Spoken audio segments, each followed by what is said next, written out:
यश मिळालंय का? नाही, आता आम्ही त्यांना विनंती केली. शेवटी त्यांची मागणी जी आहे त्या मागणीप्रमाणे सन्माननीय मुख्यमंत्री महोदयाला, उपमुख्यमंत्री महोदयाला मी ही सर्व जी काही आज त्यांना विनंती करण्यासाठी मी आलो, त्यांच्या मागणीचे पूर्ण पत्र घेतला.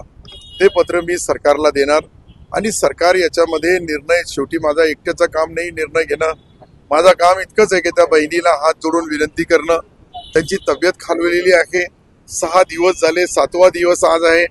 7 दिवसामध्ये काल आमचे या जिल्ह्याचे संभाजीनगरचे आमचे CP साहेब, कमिशनर महोदय, पोलीस कमिशनरने त्यांना विनंती केली, जिल्हाधिकाऱ्यांनी विनंती केली आणि त्यानुसार त्यांनी सलाईन घेतली, काही थोडाफार पाणी घेण्याचा प्रयत्न केला. परंतु त्यांची हालत अशी, त्यांची तब्येत अशी आहे का मला असं वाटतंय की त्यांनी ऍडमिट करणं त्यांना आवश्यक आहे डॉक्टरच्या म्हणण्यानुसार.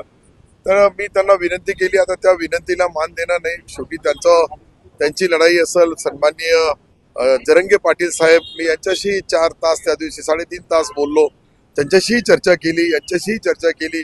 मी या जिल्ह्याचा पालकमंत्री म्हणून, मराठवाड्याचा आणि राज्याचा मंत्री म्हणून ह्या ठिकाणची जी सध्याची परिस्थिती आहे हे मी मुख्यमंत्री, उपमुख्यमंत्री महोदयांना सर्व माहिती देणार आणि शेवटी निर्णय सरकार याच्यावर घेईल.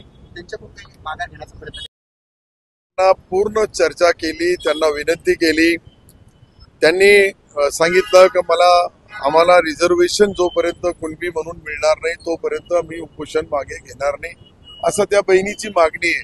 शेवटी आपण त्या बहिणीला इतकीच विनंती करणार की त्यांची तब्येतीनुसार त्यांनी उपचार घ्यावं, हॉस्पिटलमध्ये ऍडमिट व्हावं.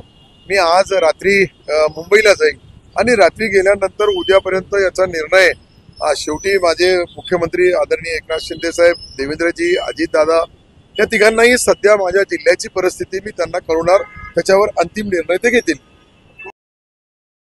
चर्चा होती म्हणजे एकंदरीत त्यांनी केलेले काम पाहता लोकसभेत त्यांचा पराभव इतकी कामं केली असून सुद्धा राजकीय मला आज राजकीय भाषा इथे करायची नाही. एक बहीण मराठा समाजाच्या रिझर्वेशनसाठी उपोषणाला बसलेली आहे, म्हणून आज मला हात जोडून पत्रकार बंधवांना विनंती.